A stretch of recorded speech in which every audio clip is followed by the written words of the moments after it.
Oftentimes in history, one person in particular becomes remembered as the icon of a movement or an event.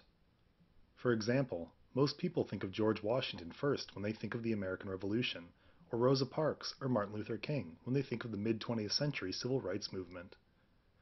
When it comes to the 20th century's Soviet Union, the person most people think of is Joseph Stalin, the brutal dictator who ruled over the early Soviet Union for nearly 3 decades. Stalin was born in 1878 in what is today Georgia, but was then part of the Russian Empire.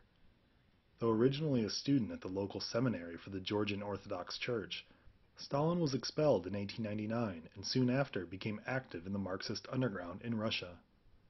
For this activity, Stalin was imprisoned multiple times in the first decade of the 20th century, even spending a period in exile in Siberia.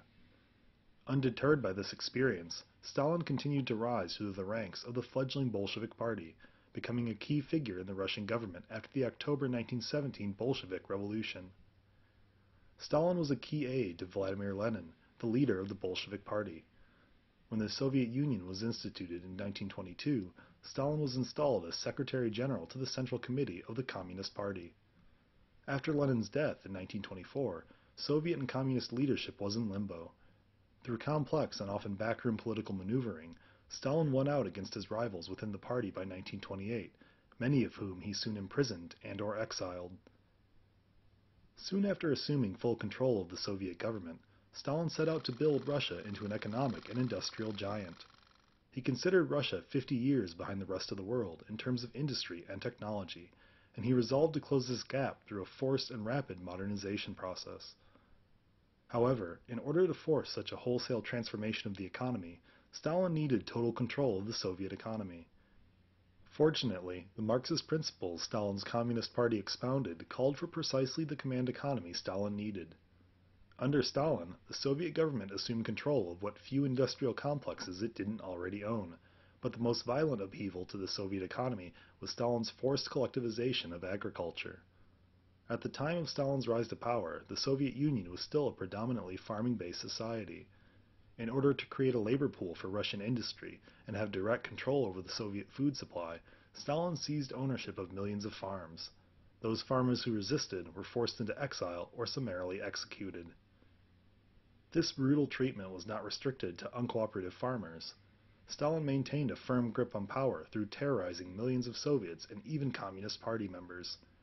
A secret police force roamed the Soviet countryside and cities, rooting out enemies of the revolution who were exiled or imprisoned for the smallest action or offhand comment that could be construed as anti-Soviet or anti-communist.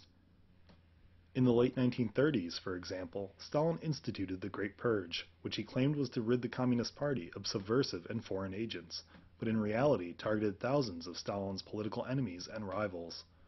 Correspondingly, the fabled Soviet Gulag prison camp system expanded enormously in the 1930s, where those imprisoned were often worked to death or simply executed. With totalitarian control over the Soviet economy and people, Stalin's regime began its modernization projects through instituting a series of 5-year plans. The 5-year plans set relatively outrageous goals for everything, from total goals for each sector of the economy to individual expected outputs from each factory. Most of these goals were impossible to meet, and factory and government officials often fudged the numbers to meet their quotas. Conditions in these factories were terrible for the workers, who were often paid in food rations and were worked to the bone. With the forced industrialization of Russia in full swing, Stalin looked to expand Soviet influence outward into territory the Russian Empire had lost after World War I. Soon after Stalin signed a non-aggression pact with Hitler, he annexed Lithuania, Estonia, Latvia, and invaded eastern Poland and parts of Romania. He also invaded Finland. However, when Hitler broke the pact and invaded the Soviet Union in 1941, Stalin allied with the British and French and later the Americans. As a result, Stalin had a seat at the negotiating table with American President Franklin Delano Roosevelt and British Prime Minister Winston Churchill in deciding the makeup of post-war Europe. Through keen negotiating skills, Stalin expanded the Soviet Union when the Western countries recognized Soviet possession of the states Stalin had annexed and invaded during the chaos of World War II. Additionally, the Soviet Union gained control of several Eastern European states, which Stalin claimed it needed as a buffer from future Central European aggression. After World War II, Stalin continued to hold an iron grip on power in the Soviet Union and encouraged the growth of communism elsewhere, especially in the Korean Peninsula. Imprisonment and exile in the Soviet Union became even more common than it had been before the war, as Stalin became more and more paranoid of Western invasion.